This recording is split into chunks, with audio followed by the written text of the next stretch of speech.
Hi boys and girls, it's Mrs. Lark, and I wanted to start off the year with a book about friendship, since friendship is our word of the year. So this book is called Bad Apple, A Tale of Friendship, and it's written by Edward Hemingway, who actually, if you know anything about authors, is the grandson of Ernest Hemingway, who was a very famous author. So let's see how he does with the book Bad Apple. Here we go.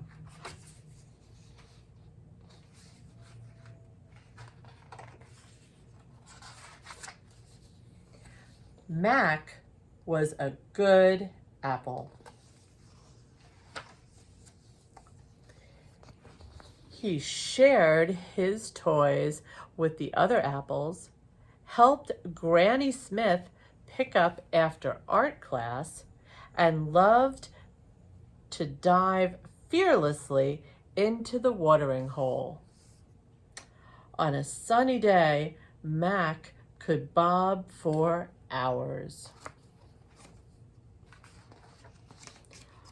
On cloudy days, Mac would search for the perfect pillow of green grass and take a long nap. In his dreams, it was always sunny, but one day, as Mac lay sleeping, it began to rain. Soon, all of the little creatures in the earth around him poked their heads out to look for higher ground. Some of them found safety under the large toadstools. Others crawled into stones and pebbles. But one small worm had another idea. When Mac woke up, he was covered in raindrops, and he wasn't alone. "You won't believe the dream I had. A funny little worm was tickling me right here. And now I can't seem to get him out of my head.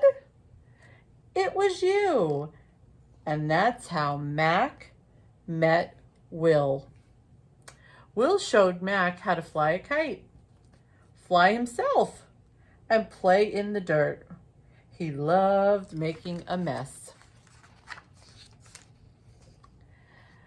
Mac took his new friend to the watering hole to clean off.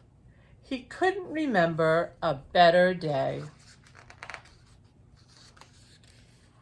until he took Mac to the orchard. "Look at Mac. He's got worms. Mac's a rotten apple."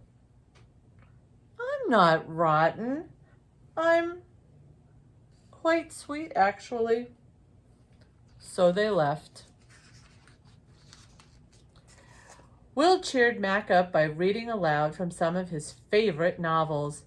He was a bit of a bookworm. Mac liked the adventure stories best. He also liked it when Will finished his sentences for him. The most exciting part is when the pirates find treasure in the dirt.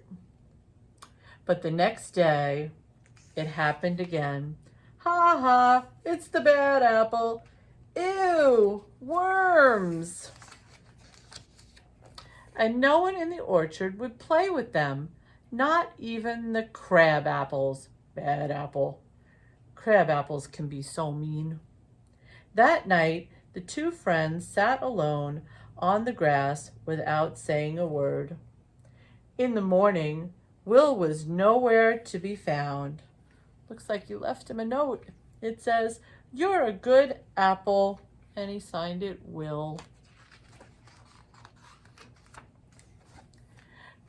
Mac went back to playing with his orchard friends, diving fearlessly into the watering hole and painting in Granny Smith's class.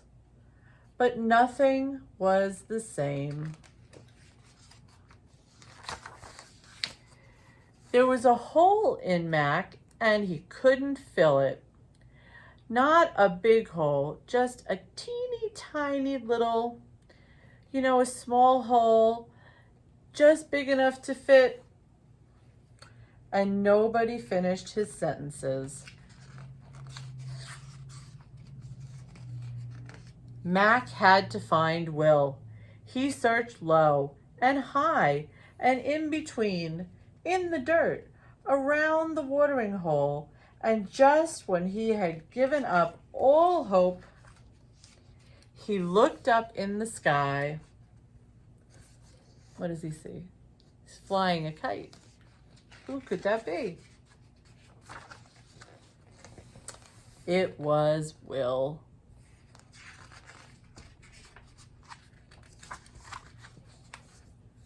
Mac knew he'd rather be a bad apple with Will than a sad apple without him. I was hoping I could help me turn the pages. How did you know? Because you will always be a good apple in my book. Good and happy. And there's nothing bad about that. All right, boys and girls, I'd love to know what you think about the story and about Mac and his friend, Will. All right, everyone, I hope you're having a great start to the school year, and I hope you enjoyed our very first story. Bye-bye.